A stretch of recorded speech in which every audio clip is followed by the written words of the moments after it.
తెలుగు దొంగల party TDP అనుబంధ సంస్థ అంటే ఫ్రంటల్ ఆర్గనైజేషన్ ఏ రకంగా అయితే మహిళా విభాగం, సాంస్కృతిక విభాగం, విద్యార్థి విభాగం, యువజన విభాగం ఉంటాయో అలాగా టీడీపీ పార్టీకి అనుబంధ సంస్థ అయిన సాధు పరిషత్ ఒక కార్యక్రమాన్ని నిర్వహించింది. టీడీపీ అనుబంధ సంస్థ సాధు పరిషత్. ఆ సాధు పరిషత్ అధ్యక్షుడు, గౌరవాధ్యక్షుడు, అందులో ఒక సభ్యుడు, మరొక స్వామి పేరుతో చెప్పుకునేటువంటి వ్యక్తి శివానంద స్వామి, వీళ్ళంతా కలిసి వైఎస్ రాజశేఖర రెడ్డి గారి మీద, మా నాయకుడైన జగన్మోహన్ రెడ్డి గారి మీద, అందులో సందుగా నా మీద ఇష్టం వచ్చినట్టుగా మాట్లాడటం జరిగింది. వీళ్ళు తెలుగుదేశం పార్టీ నాయకుల కంటే మరింత దిగజారి కాషాయ వస్త్రధారణ చేసుకొని పచ్చ పతాకాన్ని ఎత్తుకొని టీడీపీ జెండానెత్తుకొని నిన్న ఒక సమావేశము నిర్వహించినారు, ఒక ప్రదర్శన చేసినారు. 2 రోజుల క్రితం తిరుపతిలో జరిగినటువంటి వాళ్ల విజయోత్సవ సభలో వాడినటువంటి నినాదాల ప్లేకార్డుతో అదే ప్లేకార్డులే రామరాజ్యం వచ్చింది, రాక్షస రాజ్యం పోయింది, సంక్షేమం, అభివృద్ధి అన్నవి పూర్తిగా ఆ పార్టీ నిర్వహించినటువంటి, కూటమి నిర్వహించినటువంటి చోట ఏ రకమైనటువంటి ప్లేకార్డులు వాడారో అదే ప్లేకార్డులతో నిన్న ప్రదర్శన కూడా నిర్వహించినారు.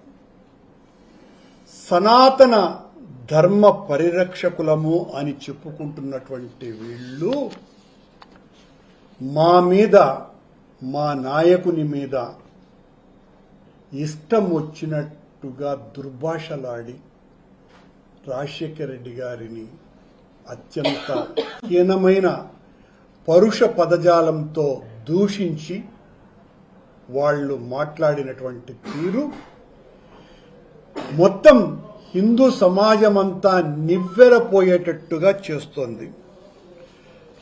ఈ సాధు పరిషత్ అధ్యక్షుడు, గౌరవాధ్యక్షుడు వీళ్ళు మాట్లాడినటువంటి మాటల వలన, వీళ్ళు మాట్లాడినటువంటి పదాల వలన వీళ్లకు ఏ రకమైనటువంటి గౌరవము ఇవ్వాల్సినటువంటి అవసరము మాకు లేదు అన్నట్టుగా వాళ్లే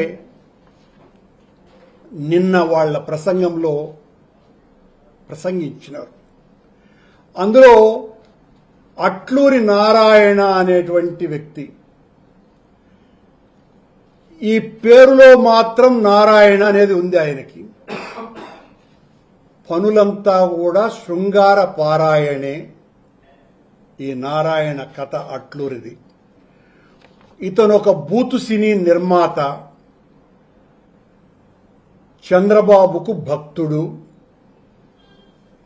ఈయన హిందూ సంఘాల అధ్యక్షుడా? రోజు కొండ మీద బ్లాక్లో టిక్కెట్లు అమ్మేటువంటి బ్రోకర్ ఇతను జగన్మోహన్ రెడ్డి గారిని గురించి, రాజశేఖర రెడ్డి గారిని గురించి, నా గురించి మాట్లాడతాడు. సాయి భక్త సంఘానికి కసాయోడు అధ్యక్షుడైతే ఎట్లుంటుందో ఈ నారాయణ ఈ సాధు పరిషత్ అనే సంస్థకు అధ్యక్షుడైతే అట్నే ఉంటుంది. రతి క్రీడా విలాసాల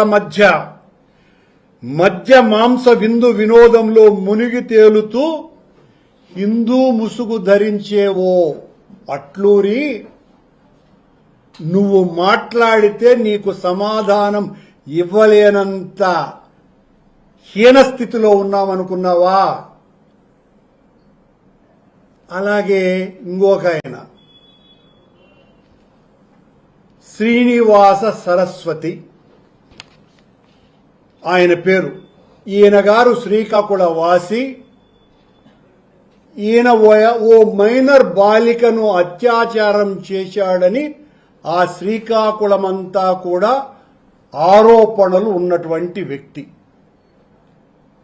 అతని పేరు ఎందుకంటే శ్రీనివాస సరస్వతి అన్నంత పెద్ద పేరు చెప్పి సాక్షాత్తు వెంకటేశ్వర స్వామికి సరస్వతి అమ్మకి మనం దూషణ లాగా ఉంటుంది అతని పేరు పూర్తిగా చదివితే. కాబట్టి నేను శీను అనే సంబోధిస్తా. ఈ శీను టిక్కెట్లు రోజు 2 లెటర్లు బిఆర్ నాయుడుకి ఇచ్చి ఆ టిక్కెట్లను అమ్ముకుంటూ కాలం గడుపుతున్నటువంటి వ్యక్తి. ఇతను ఆడవాళ్ల అంగాలతో అర్చన చేసి ఓణీలు లాగటమే సనాతనమని అనుకునేవాడు.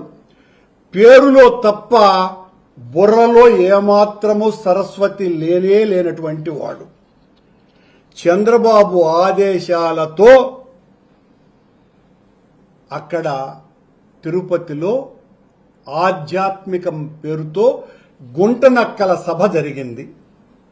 దానికి హిందూ బంధువులంతా కలసి రండినని ఆ బంధువులందరి మీద ఈ రాబందులు, ఈ సాధు పరిషత్ అనే తెలుగుదేశం పార్టీ అనుబంధ సంస్థ రాబందులు వాలి మమ్మల్ని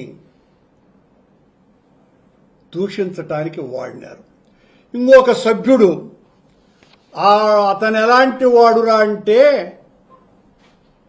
ఆ గీంకారం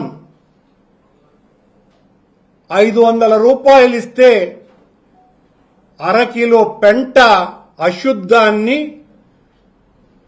గుటకలు మింగుతూ అవలీలగా అలవోకగా అరిగించుకోగలిగినటువంటి వ్యక్తి నేను సిద్ధం అని చెప్పేటువంటి ఆ గీంకారం రాజశేఖర్ రెడ్డి గారిని గురించే మాట్లాడే అంత స్థాయికి వెళ్ళినాడు. ఈ గీంకారం నా దగ్గరికి వచ్చి ఒక 3-4 నెలల ముందు కూడా ఈ సీను మీద అన్నగారు రోజు టికెట్లు అమ్ముతున్నాడు బిఆర్ నాయుడిని అడ్డు పెట్టుకొని, మీరు మాట్లాడాలన్నగారు, మీరు రక్షించాలన్నగారు అని చెప్పినటువంటి వ్యక్తి. అట్లాగే ఆ శివానంద సరస్వతి కూడా పచ్చి దొంగ అన్నగారు అని చెప్పినటువంటి వ్యక్తి. ఆ కొండ మీద జరుగుతున్నటువంటి అన్యాయాల మీద ఒక ధర్నా కూడా కూర్చొని పోలీసు వాళ్ళు లాఠీలు ఎత్తంగానే పారిపోయి వెంటనే బిఆర్ నాయుడు తొత్తులుగా మారినటువంటి వీళ్ళు